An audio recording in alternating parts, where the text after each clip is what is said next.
So this is our 2004 Dodge Sprinter.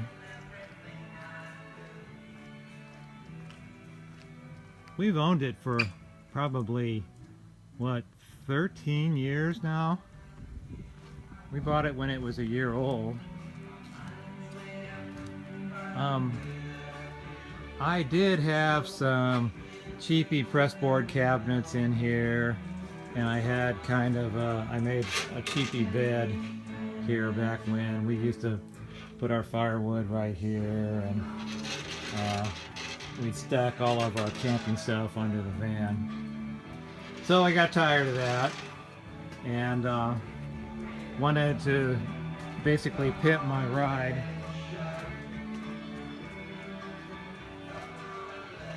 So tore out all the cabinets, tore out the bed. Up here, I've already done this stuff.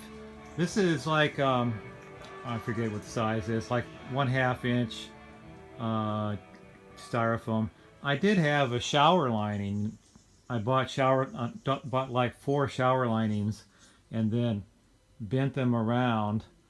Man, that was a pain. So tore out those, and I'm going to put in planking like you see on a lot of the RVs, and planking with upper cabinets here and upper cabinets here. So the same thing here is going to be the bed. I'm going to have some big pull outs here where you have very large 6-foot pull outs, and you put them back in. This is going to be the power panel over here, so I'm just in the process of pulling. Really just, I mean, it's overkill to do all the armored cable, but I don't want to mess with it later on. I don't want them to short out, and I always feel nervous with metal rubbing against each other for, you know, thousands of miles. So just in the process of putting in some basic wiring, little 12 volt, a couple 110 volts. The plan is to put a solar panel up on top. So up in here I'll put like 2 solar panels, 2 100 or maybe 3 100 solar watt solar panels.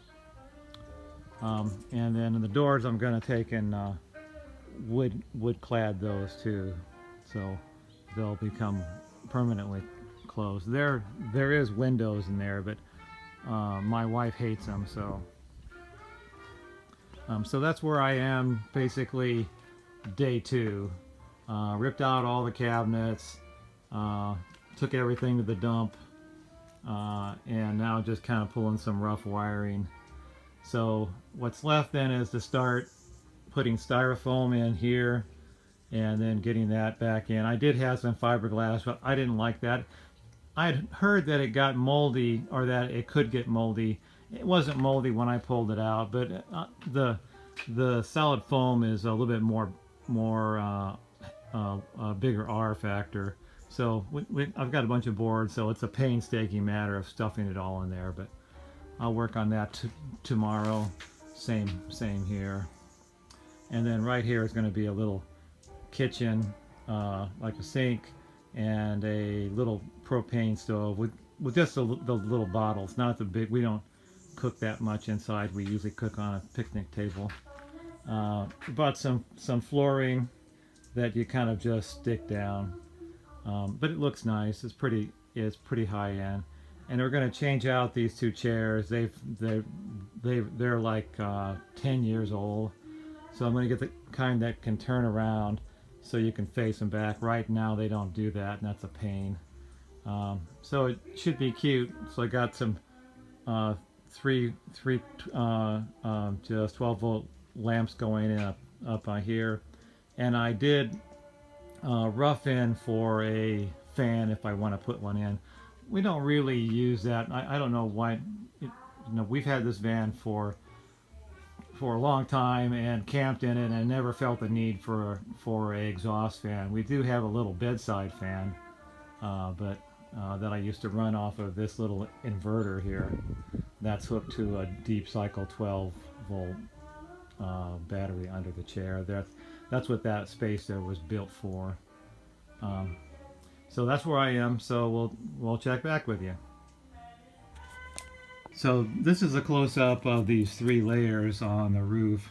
So I just kind of bent them into this well.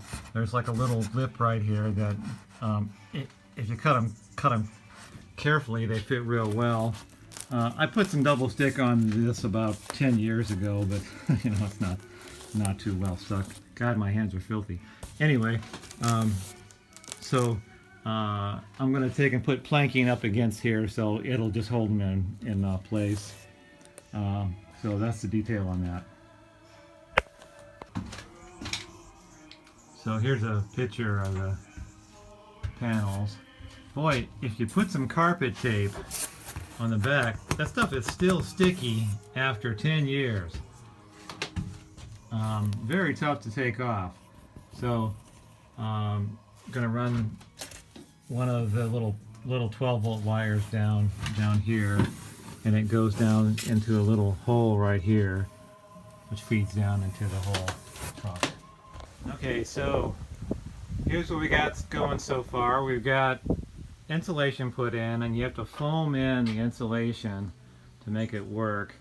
Yes, just fiberglass is easier, but this is pretty good stuff. So it's not pretty, but this will all get finished off with 1/2 inch plywood. So it doesn't really matter how pretty the under part of it is. Got the wiring in. This is going to be part of the bed frame here, so that's where the bed's going to come out. And then we'll get back to you. Okay, so fast forward. Got the plywood in. And boy, let me tell you, every bit of plywood was a hard-fought battle. The wheel well is real tough to get that down. So I would suggest if you're going to do this, make a template. And you got to get real careful on how you measure that. But everything else is pretty much done. I've got these little roof ties here put in, so that's what I'm going to nail the pine boards to. And this wall's done. I'm going to leave this panel off here because there's a lot of solar and inverter and lots of stuff that's going to go there, so I want to leave that open. So now I'm going to do the floor. So I bought this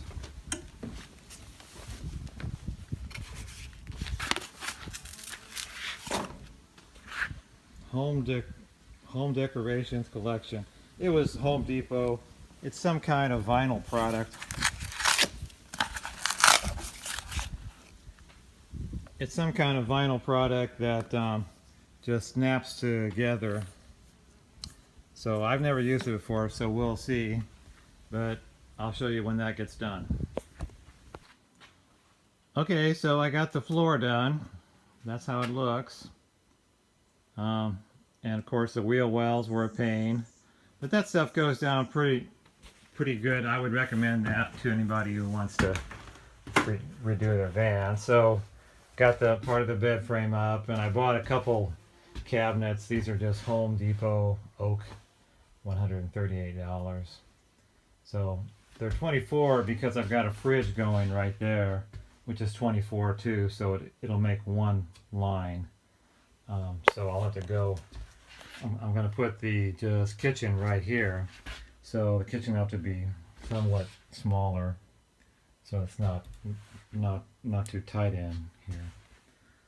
So tomorrow is working on solar panels. I've got just one more cabinet that goes here, and that's the same as this. And then I'll show you the solar panels tomorrow. So I got all this wiring enclosed. So we're going to have a inverter right here, breaker, charge controller, batteries, and then the bed still has to be built in here. Got the floor in, and then have these two cabinets in here. Fridge going there. Here's going to go some more pull-out sinks, or pull-out drawers, and the sink goes right here. So I'll be working on that today. And I also have all 4 panels. These are Renogy 100-watt panels. I've got some cardboard over that one because it's the only one that's live at this point because I can't kill it.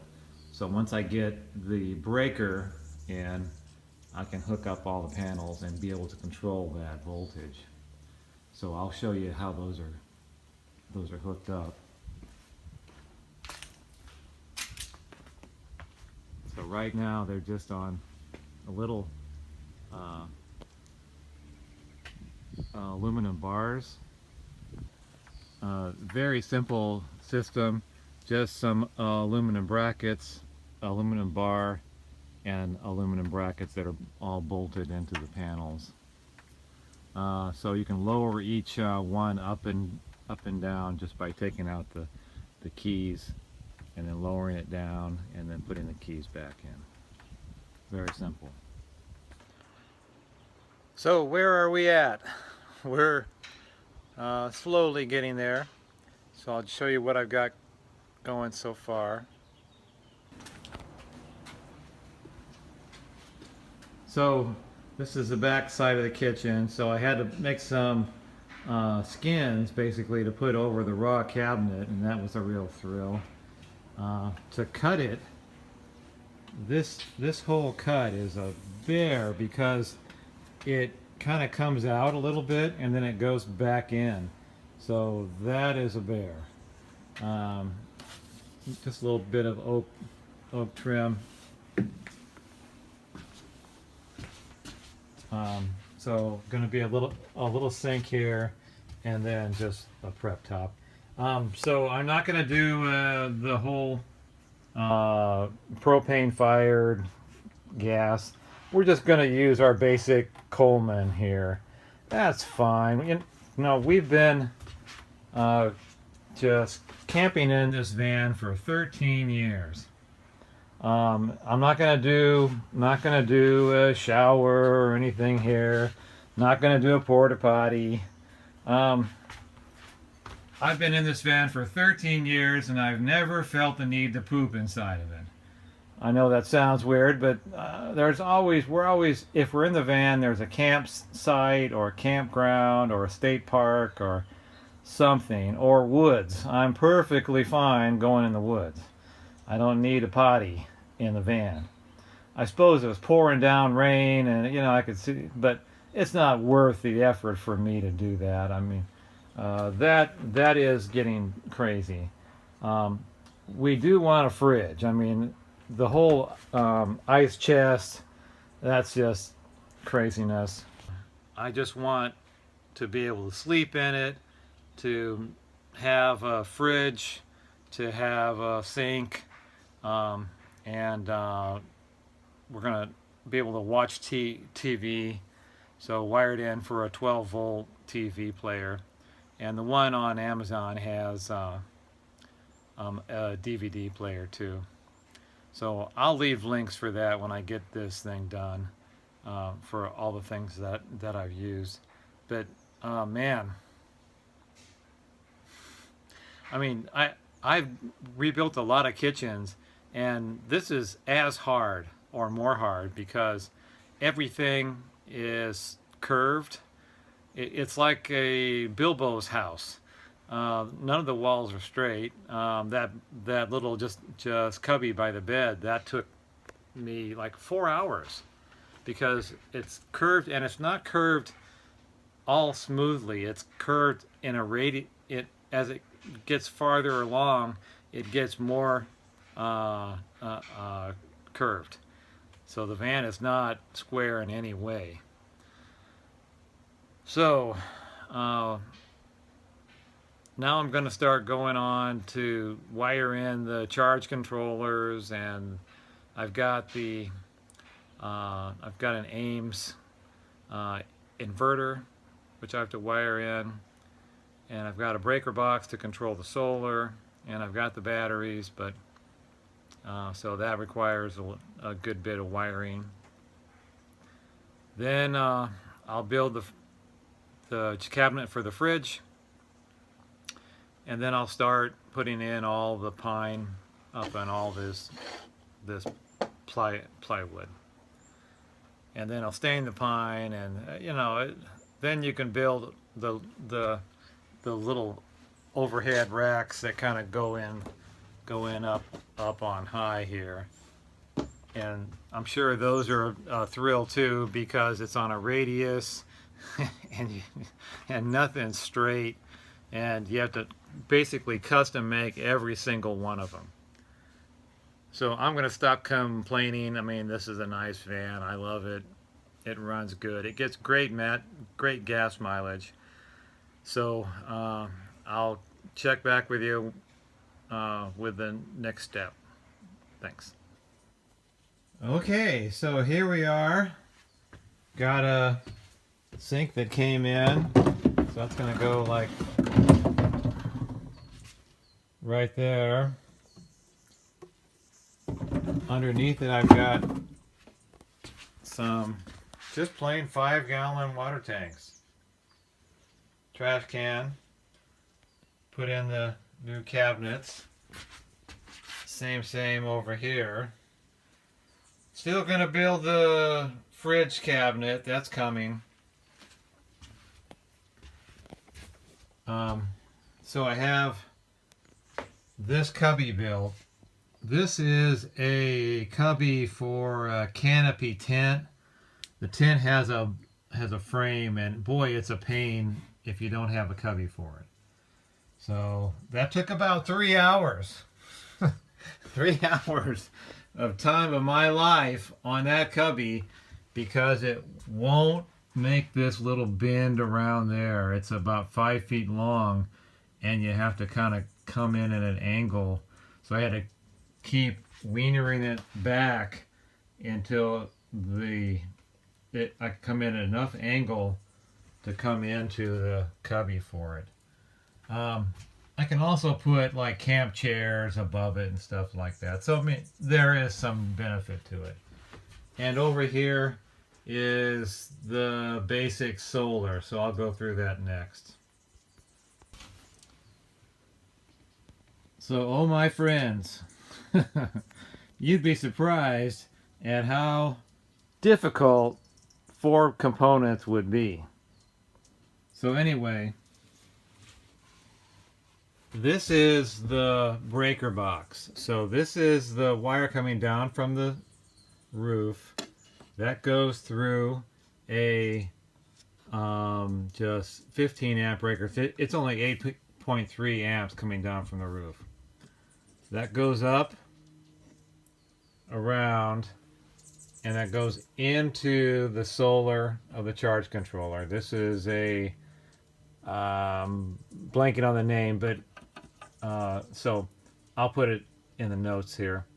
So the charge controller does its thing, and I pass that out of the charge controller to the battery. But on the way to the battery, it makes a stop at another circuit breaker. So this way I can control the voltage coming from the roof by turning this on and off, and I could control the voltage from the batteries by just turning this on and off. So I can isolate the charge controller to take this off or to work on it or that kind of thing. If you don't have a way to interrupt the battery circuit or the solar power circuit, there's going to be trouble.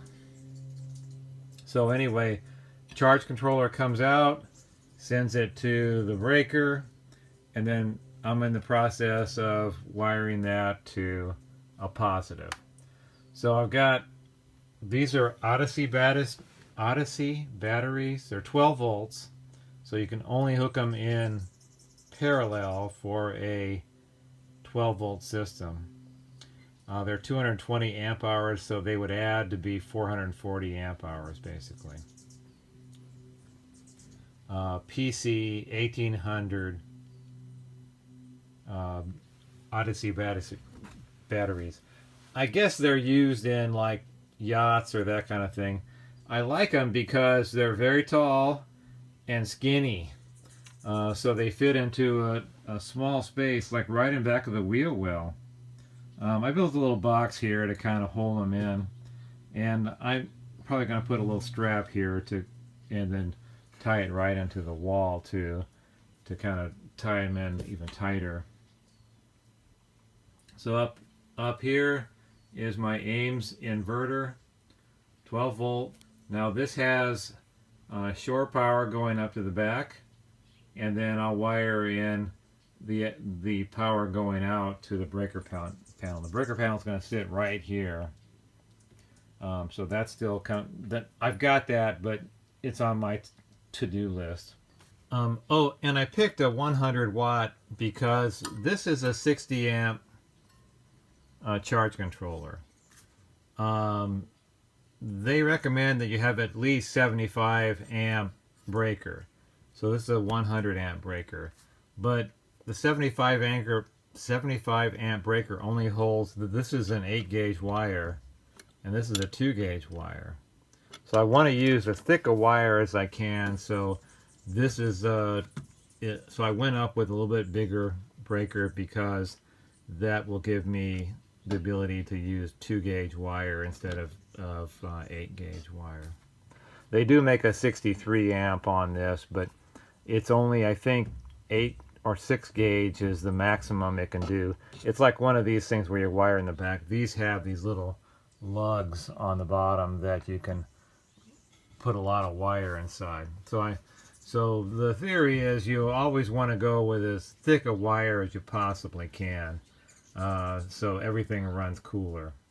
Sorry, this lead sends power to the inverter. It goes up to a 300 amp fuse, goes through another switch so I can control that power, comes around and comes to the positive of the inverter.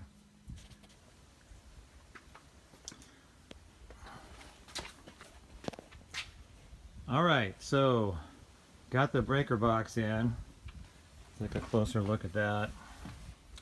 So you have 4 circuits and the 30 amp line in. So basically that's what you're seeing here is these yellow 12 gauge. So you basically have fridge, countertop left, kitchen countertop, and TV. So this can be pretty much of a half. This is an AC part, this is a DC part. So the two really aren't joined at all, that you could have 2 separate things, but they're all in the same box. So with the DC, you've got your line in, that's coming right off the battery positive. You've got your negative, that's coming right off the battery negative. This joins to a common bus bar here, which is basically negative. So here you have all of your fuses, and here you have all the positives from all the things that are going on in the van. So we have lights to read by. There's 3 dome lights. There's another light to read by. Over in there is the 12 volt for the TV. So it all adds up, and this is about as small of a box as you can go. There's no more room. You'd have to go to like another junction box to have it to store most of the wires and run them into here or something. It's jammed. So what's left is to join this and this to the batteries, and then I'm going to run part of this down to the chassis, which I'll drill a hole down in here, and then run that to the chassis. So you run the negative lead. going to put this shunt, which is a 500 amp 75 millivolt drop. So it's going to go right there. So the TriStar will have a meter on the front, so you could really just use that, but I'll put in a shunt just in case I want to come back with a bigger meter. They're not cheap. They're like $180 to $200, so I mean it gets pretty spendy to do all this stuff. But I keep picturing one day I'll be drinking margaritas in a campground watching TV and think, well, that was worth it. So, you know, that's that's how life works. When you give birth to a baby, it's never a pleasant thing, although this has been kind of fun. Catch you later. Okay, so I think we've got the solar done. So got your panel in here, got your AC and your DC. I haven't put in the fuses yet.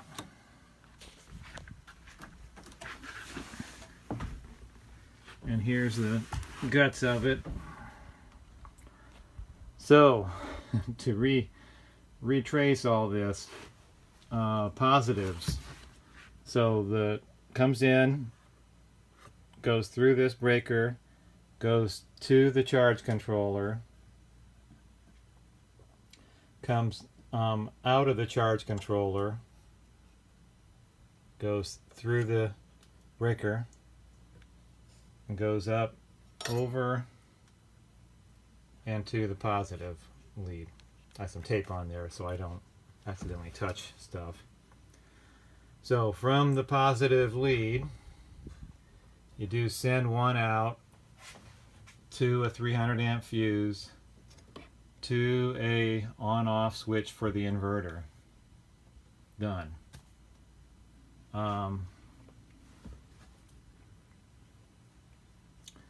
Also, you send one positive over to, because they're in parallel, so it goes positive to positive. And you send the positive lead up to the back of the breaker box. So you basically have positive going to the inverter, positive going to the breaker box. So negative lines, you've got a negative coming out, and it runs down and hooks onto the load side of the bus bar, so, or the shunt. So as I understand it, and I'm no expert, you basically want to only have just the negative wire on before it hits the shunt, because you want to measure the voltage difference between these two, between the load and the battery. So that way the computers, I don't have a fancy dancy meter yet. I'm not even sure if I want one. I've got this little TriStar meter which goes right on here. So that can function completely as its own meter. So it just plugs in with a little phone cord. So you've got the positive or the negative coming in from the fuse box from over here, and that's one. You've got the negative from the charge controller, and that's two. And the third load is a negative from the inverter. That's three. And then all that hooks to the chassis. The ground wires are pretty self-explanatory, and you just ground each one to the same chassis. Anyway, that was about, I don't know, a month of study. Oh, back here, so that's power coming in, and then power going out. So the inverter will pass it straight through if we're on shore power. So it doesn't even go through the inverter, it just goes out and then over to the fuse box. That's that main. Okay, solar done. What else has gone on? So I built a little cubby here. This is for a Canopy frame that you probably see. Little cubby for the toolbox. Still going to build the doors or the covers. So we have the fridge cabinet built. Then this is just a his and hers drawers, teepee countertop. So I'm going to start to work on the oak for that, and then this is your basic knives, forks, spoons, and then down here it's just we've got our 2 water tanks, which I'm going to just have a little pump water thing, just faucet. But that's coming. All right, bye.